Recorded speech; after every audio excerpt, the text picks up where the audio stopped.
welcome back to another episode of the Realm of Unknown. I apologize for this weird sort of scheduling thing that has been happening the past few episodes.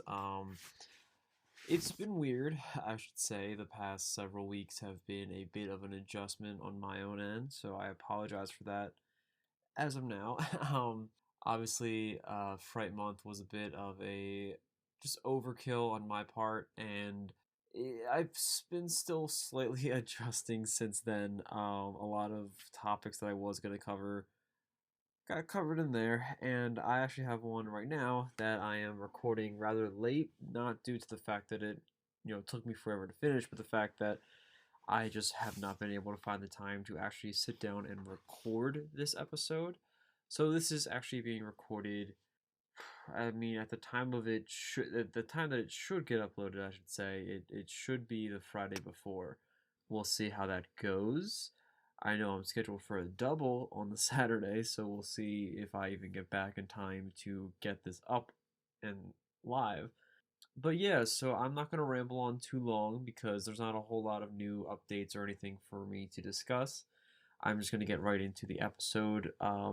Today's topic is going to be the Baleroy Mansion here in Philadelphia. And I'm probably going to pronounce a lot of these things wrong, so bear with me. I'm actually just going to record pretty much straight through, essentially, I guess, the closest thing to live as you could possibly get with this, at least for me. Um, so bear with me when it comes to pronunciations and stuff like that. But we're going to be going through the rather generalized approach that we have for this episode, or this, I guess, structure that I have, in going through some of the backstory and sort of core foundation of the location or topic, and then getting into some of the ghosts that might be, or I guess like paranormal stuff that are attributed to locations. Now, I gave a heads up over on Twitter, so if anyone has not been staying up to date over on there, you can do so at Realm of Unknown.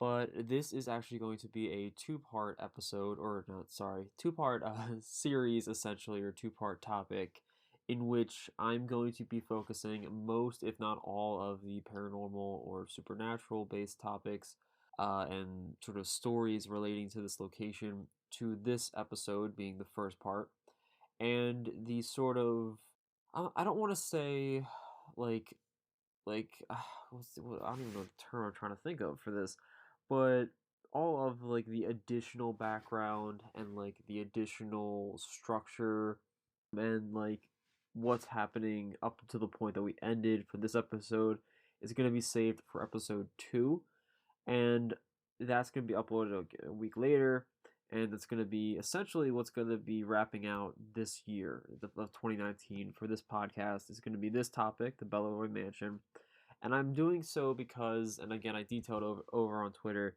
that this topic I didn't think had as much as it actually does.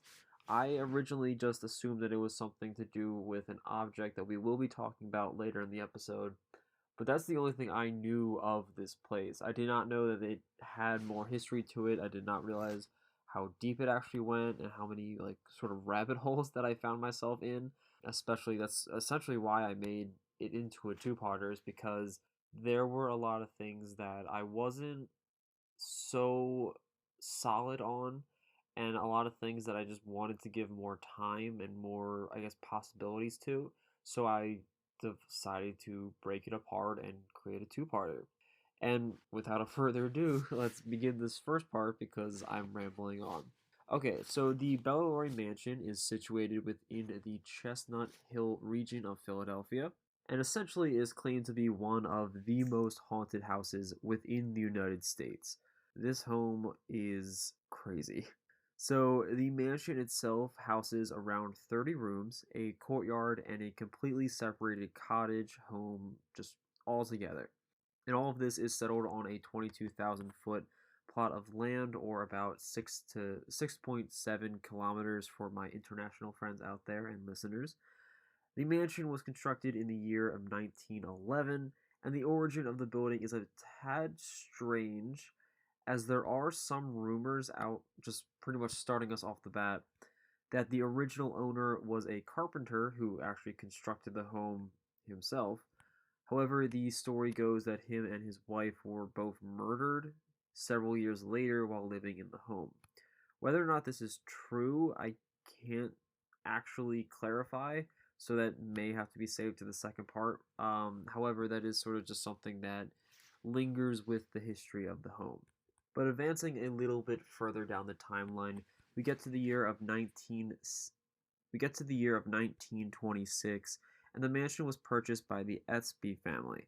Again, I'm probably going to be pronouncing their name weird. It's either going to be Easby or Easby. I'm probably going to bounce between the two throughout this episode, so bear with me. But let's just do Easby because it's easier.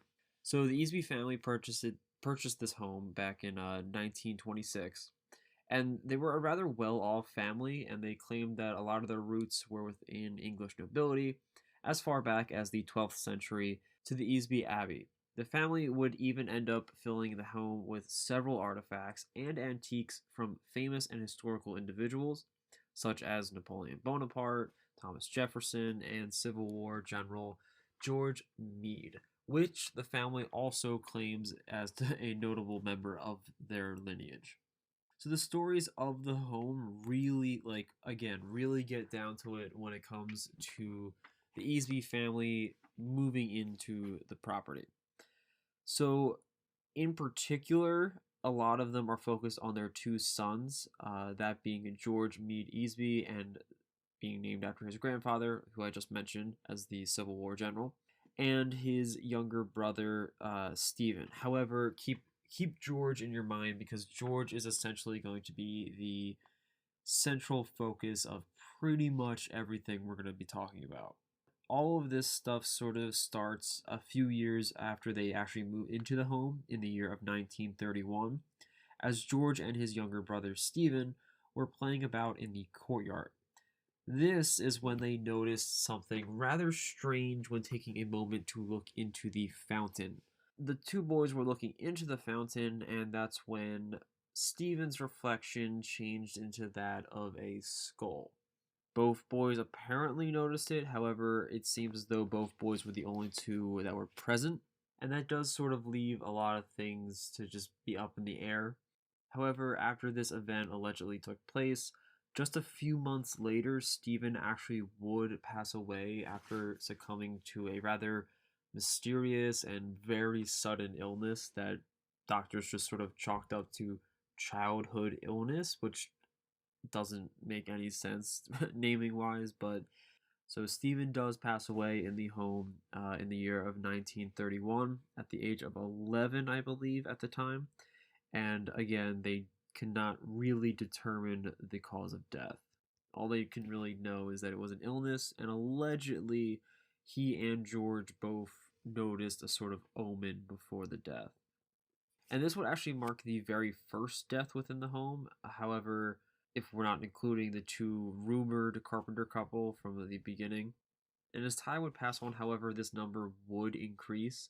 The Easbys were struck hard by Stephen's passing, but eventually they were able to get their lives moving and continue onwards. This would remain true until the passing of Henrietta Easby, George's mother, some 30 years in the year of 1962 at the age of 82. She would be followed by her husband only 7 years later in the year of 1969, and George's father would pass away at the age of 90, leaving George the last remaining member of the family within the mansion. So at this time, George would eventually rename the mansion to what it is today, being the Baleroy Mansion. However, it derives from the other name, Baleroy, with two L's, not one. I know, he's real original. And this is actually named after the chateau that's located in the Loire Valley over in France.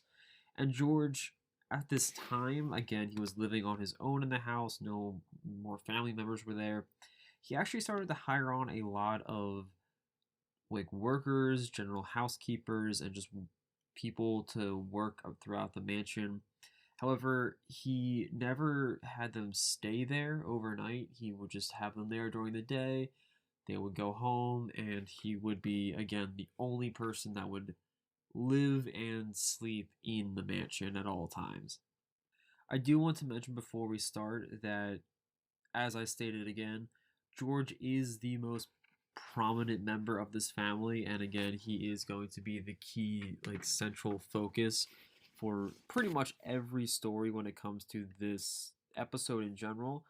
And I just want to have that in your minds because, to me personally, when it comes to that sort of stuff, you get into a sort of a gray zone because you don't have as many people to corroborate the stories. And when retelling the stories, it mainly comes from George's side of the spectrum as well. So bear with me as we start to delve into the ghosts, which we are starting with now. So, to really start with these ghost stories, we need to begin once again with the Easby family itself, and that would become clear, as again, supported by George, that both him and his younger brother had some stuff going on, and their mother, Henrietta, apparently seems to be sticking around as well. So, I'm going to start off with Stephen, because obviously we mentioned him already, and the fact that he possibly had some weird omen in the house sort of already starts him off as a weird situation. Well, if you were to ask George, he believes that his younger brother is actually still around and had been living in the house essentially since his death. So Stephen never left the home, and he's actually been spotted several times throughout the years since then, and this time not only by George.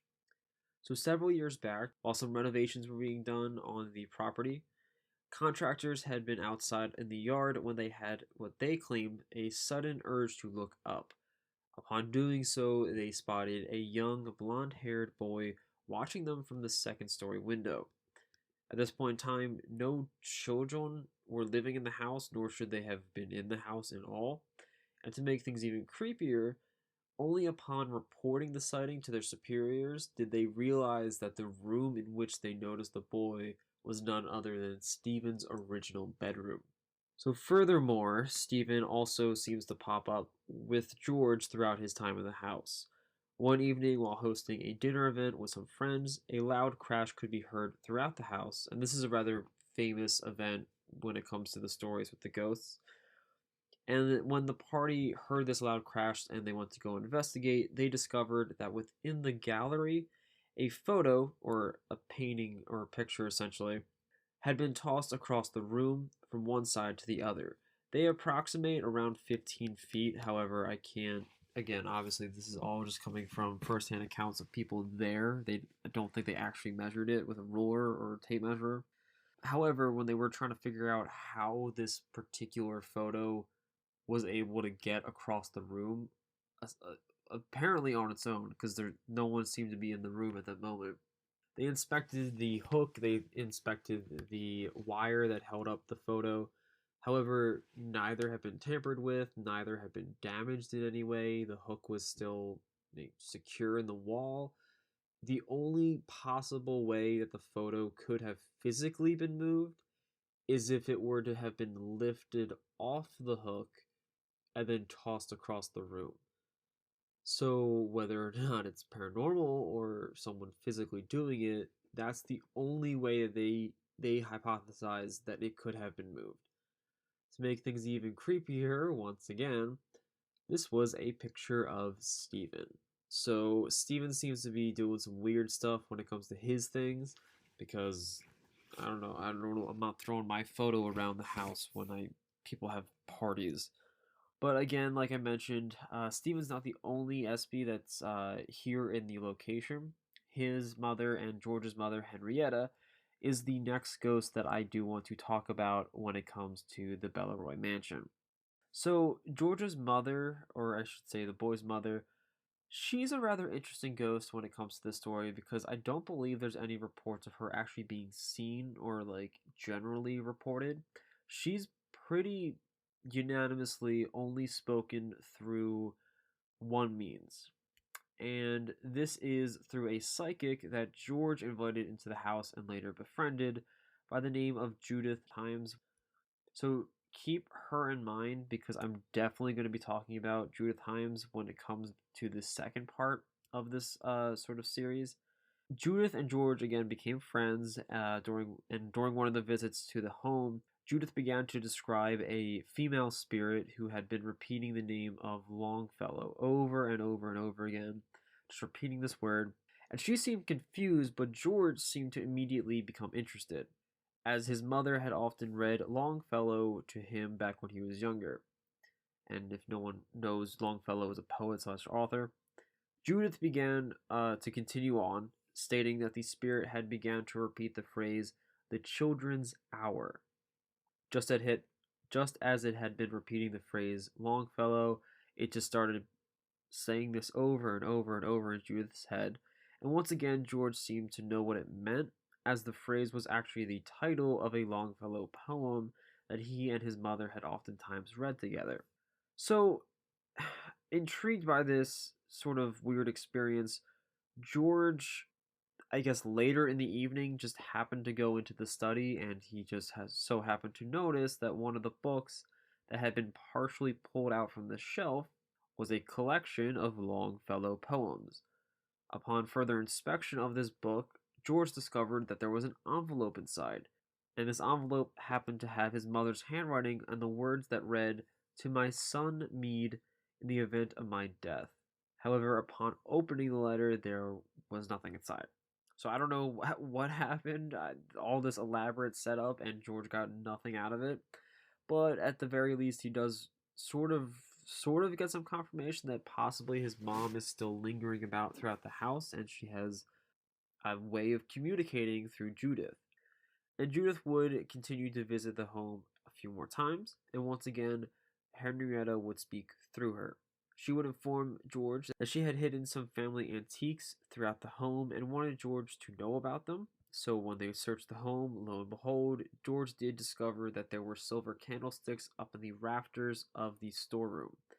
Next, Judith informed George that his mother had also mentioned that there was a hidden drawer in one of the old office desks within the home.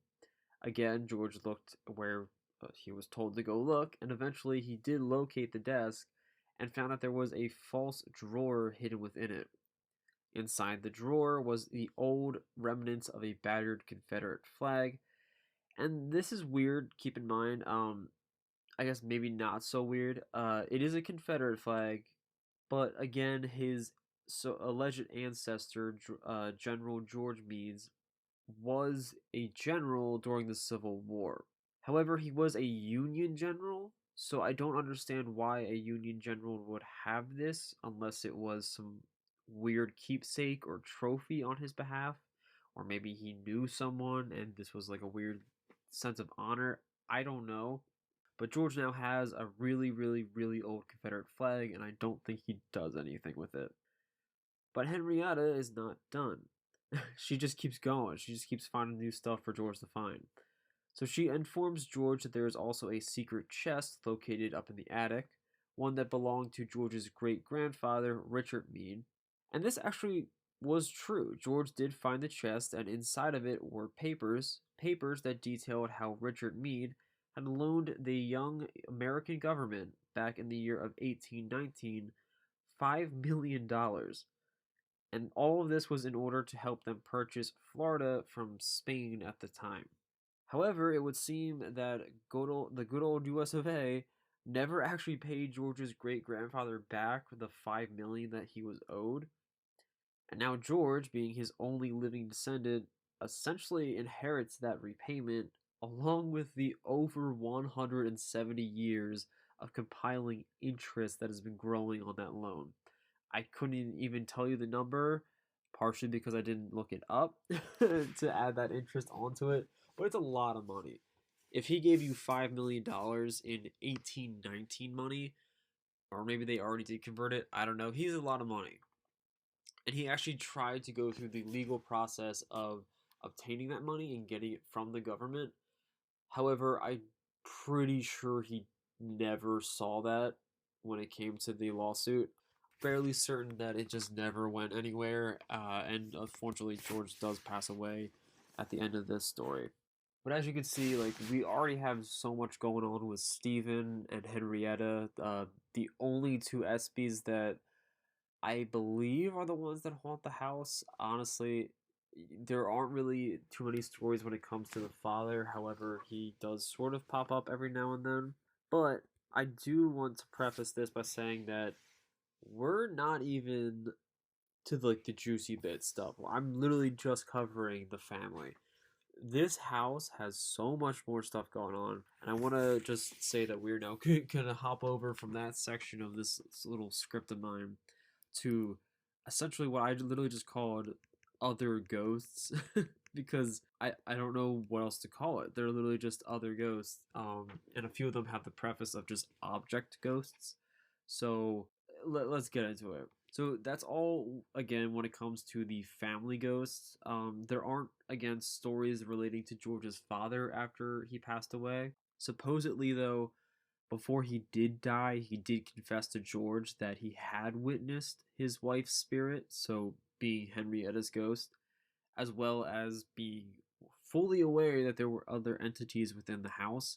We'll discuss this more in part two because, again, it seems to be a thing that he confessed to George on his dying bed, so I can't really validate any of that. However, again, this is nowhere near the end of the ghost stories, not by a long shot. And again, I want to remind you that the ESPYs were rather fond of gathering antiques and artifacts, as well as historical items, and those that were relating to their family and their lineage. And if you are in any way familiar with the paranormal, you realize that a lot of this supposed phenomena is linked to energies and spirits being attached to either objects or locations that they are fond of in some significant way. And when you gather a bunch of those things and cram them into one location, bound to have a lot of weird stuff happen. So the first of the added residents to the home, aside from George, is an old woman. So this old woman, seen oftentimes spotted again by George, is the old woman's spirit that seems to wander throughout the halls of the upstairs areas of the mansion, oftentimes at a rather slow and labored pace while utilizing a cane for support.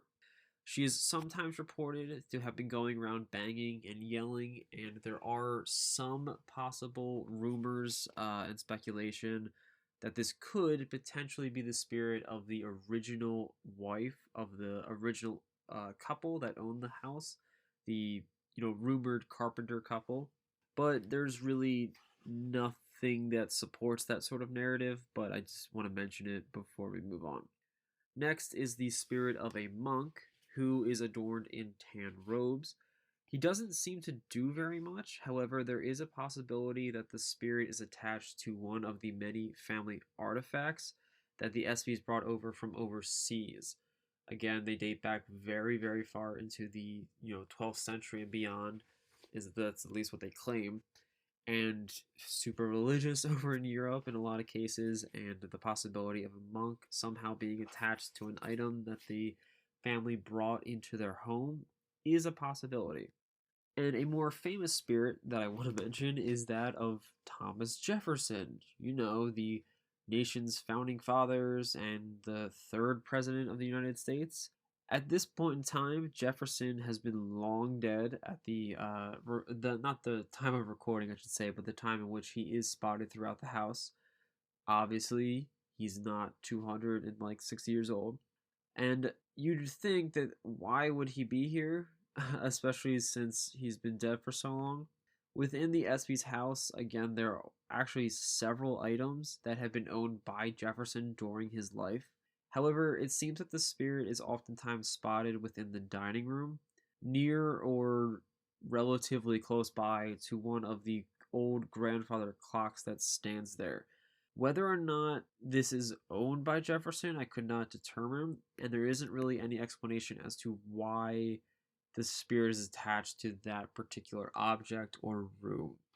And then we get into the real meat of it, because let me tell you, out of all the spirits that we've mentioned, all the possible entities that are in this home, there is one, and this is the one that I originally knew about, that makes this home really, really famous. And this is the spirit of Amanda.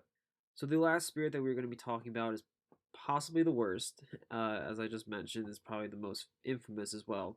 and it is arguably the reason as to why the paranormal community loves this home and why it is actually on the map in any regards to the paranormal.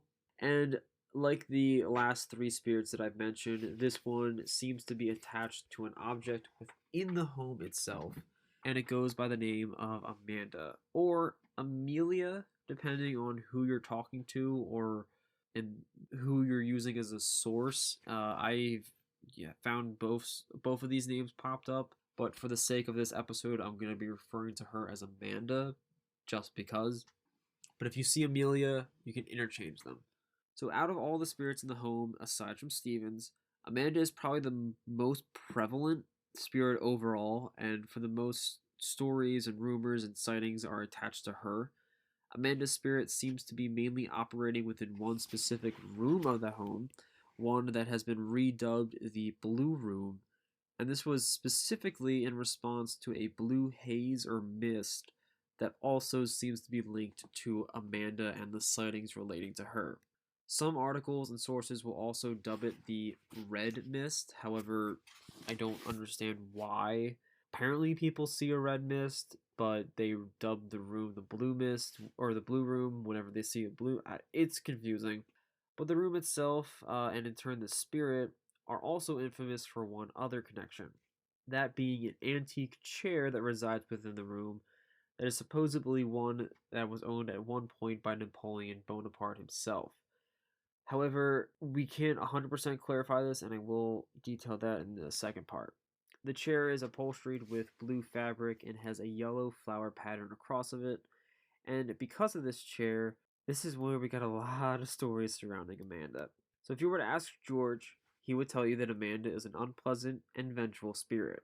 In fact, George once had an experience in which he felt someone grip his arm so tight when he was sleeping that when he woke up the next day, there were visible bruises in the shape of fingers on his arm. George remained adamant to the day of his death that the experience was the result of Amanda and her anger. This sort of anger and malevolence comes to a point as Amanda's spirit and the chair that she's believed to be attached to is supposedly the cause of several deaths that occurred in the home, or I should say linked to the home. And if you were to ask George in particular, he believes that there are 4 deaths that are linked to what I'm about to talk about. So the deaths that sort of sparked this theory, I should say the particular one, is that of an actual employee and close friend of George by the name of Paul Kimmers. And this is a man who worked with the SBS state for several years. Again, he became friends with George over time. However, he was not a believer of the mansion's sort of supernatural residence. He just sort of went about his day. He's like, I just gotta go to work. I don't really want to bother about this. And this was up until Judith Himes, the psychic that we mentioned from earlier, came into the picture and began to visit the home. And George was taking Judith on a tour of the location because, he's been there for so many years. He knows how to walk her around. He knows how to talk about the items and the history of a lot of the things that are in the home. And this is when he actually, for the very first time, spotted the blue mist. And this was as it was descending from the front stairs within the home. And the mist never actually came up to the two of them. However, Paul was supposedly very upset by the encounter. Several weeks after the ordeal, Judith, keep in mind Judith, not George, would receive a call from a rather frantic Paul, who once again seemed to be very upset after all this time. He began to detail that Amanda's spirit had followed him home from the mansion after they had witnessed the mist. In fact, during the day of the sighting, he was driving home and he had spotted Amanda through the rear view mirror of his car. She was just sitting silently in the back seat. And she completely disappeared the moment he turned around to investigate. It just, ugh. Paul began to see Amanda everywhere. He began to see her within his home, standing amongst crowds out in public, and she would even stand over his bed and wake him up constantly throughout the night just as he was about to fall asleep. Which is scratch off the idea of like, oh, a creepy spirit of a dead girl was actually like haunting me. But the idea of she's just being like an utter jerk and just waking you up throughout the night, like, come on, Amanda. So a month of this would go by, and Paul would become physically and mentally just completely distraught. And he was just sort of weaning away. He was losing weight. He was clearly not getting enough sleep. And one day, George passed by the blue room and noticed that Paul was slumped over in the antique chair. His friend seemed to be having an unpleasant dream of sorts. However, George had not been, he'd been noticing that Paul had not been getting enough sleep, and he wanted his friend to, be able to recover a little bit and try to relax. So he didn't do anything. He just let George sleep and he moved on. He didn't disturb his friend. However, this would be the very last time that George would see Paul alive, as a few days later, Paul would just mysteriously pass away. He would just suddenly fall and just pass away. No one really knew as to why. And George became very upset by this. He believed that, he knew that Paul was being heckled by Amanda throughout these past weeks. He knew that something was going on, and he blamed Amanda for this. He blamed her and the chair. George began to think and all that, hey, I saw Paul sitting in that chair, and he passed away only a few days afterwards. And that sort of thinking sort of turned some gears for George. And that's when he realized that this wasn't actually the first time that this had happened. In fact, like I mentioned, George believes that there are actually 3 other deaths that relate to the chair itself and sudden passings that occurred a few days afterwards. The other accounts are not as detailed as Paul Kimmer's, however, but George does seem adamant that the chair and an extension, Amanda, was to blame for these sudden deaths. Another one was from another worker of the location, a caretaker, who had sat within the chair and almost immediately slumped over. She passed away only a few hours after this had happened. Whether or not it was the chair, I'm not 100% sure. Again, we're going to talk about more detailed stuff in episode 2. One of George's cousins, again, his name I could not find anywhere for the life of me, was allegedly another victim of the chair. Again, not many details on these other ones because this all happened apparently before Paul Kimmer's death, and George is sort of reminiscing on them. But I do believe that this specific encounter results, this particular last one I just mentioned, being the death of George's cousin. I believe he technically didn't sit in the chair. From the stories I've looked into, I believe he merely touched it. I don't think he actually had full seated contact with it. And so that may poke some holes into the theory of you have to sit in it or you have to disturb it. Something complicated. Now, earlier I did mention that George claimed that 3 others aside from Paul were the ones that had died in relation to the chair. However, the Chestnut Hill Historical Society can only corroborate 3 of these deaths have actually happened to have occurred. That being the caretaker, George's cousin, and again, Paul Kimmer's. That is why I did not mention a 4th story, because no one can really clarify to any degree if a 4th one actually happened. However, due to all of this sort of speculation and all of these theories and sort of attention that was brought upon this after Paul Kimmer's death and George sort of bringing this notion into the limelight, the chair itself was redubbed the Death Chair, which was, I guess, fitting in some way. And the thing is, too, Amanda almost did have another victim, and this was a man by the name of Lloyd Gross. So Lloyd was a freelance reporter, and he, too, befriended George during his life, and during a visit to the home, he, too, witnessed the infamous Blue Mist. During the exact same trip that this occurred, his tape recorder was tossed from his grasp, which caused he was a huge skeptic. This caused the skeptical side of him to immediately try to figure out a reason as to the phenomena occurring, but he left the mansion completely stumped. He couldn't find a reason as to why he would just have that tossed from his hand. Later that same night, Lloyd would return back to the mansion in order to help out and attend a charity event that was being hosted at the home. After the event wrapped up, he and George would go stroll down the driveway leading back to Lloyd's car. And this is when Lloyd would suddenly feel something smack him on the back. And immediately, he would assume that George, being the only other person there, was the one that did it, and he called him out for it.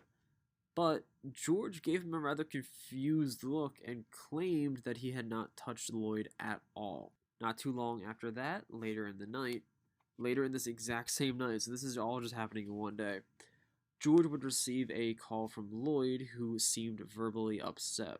Lloyd claims that he had pulled back into his home and witnessed the same blue haze moving about within his home, and he could see it from the front window of the sort of the front living room windows. Upset by this, apparently Lloyd called out the spirit and essentially shooed it off. He just kind of yelled at it, and I guess this worked because in the end, Lloyd's relation to Amanda stops here. She just sort of seems to ignore him from this point onwards, and it doesn't really. She just sort of gave up.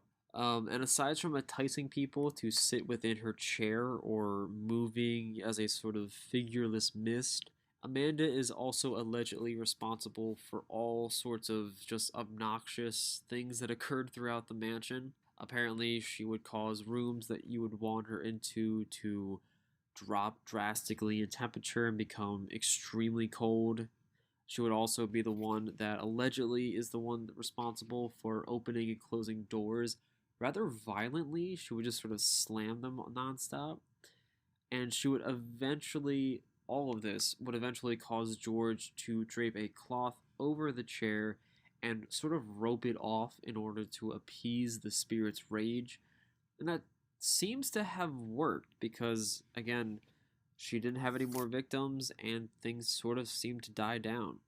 And that's pretty much, for the most part, every paranormal thing that up until this point I'll talk about. Because, again, the timeline's technically not done, and there are more things that I want to talk about that will be coming up.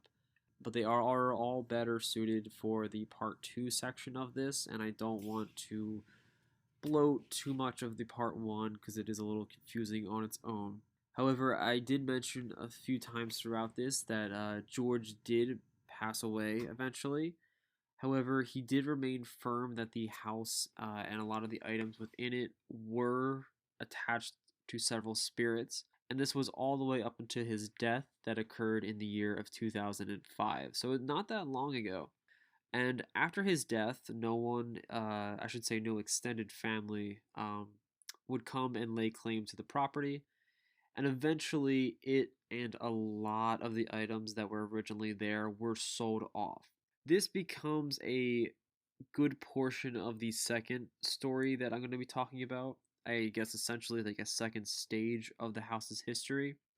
Again, the SB family was a pretty significant chunk of the home's history, and now it's only been on its own essentially for 14 years, but there's still a lot of stuff I need to talk about that has occurred within those 14 years that sort of put a perspective on the stuff that has occurred from 1926 up until 2005.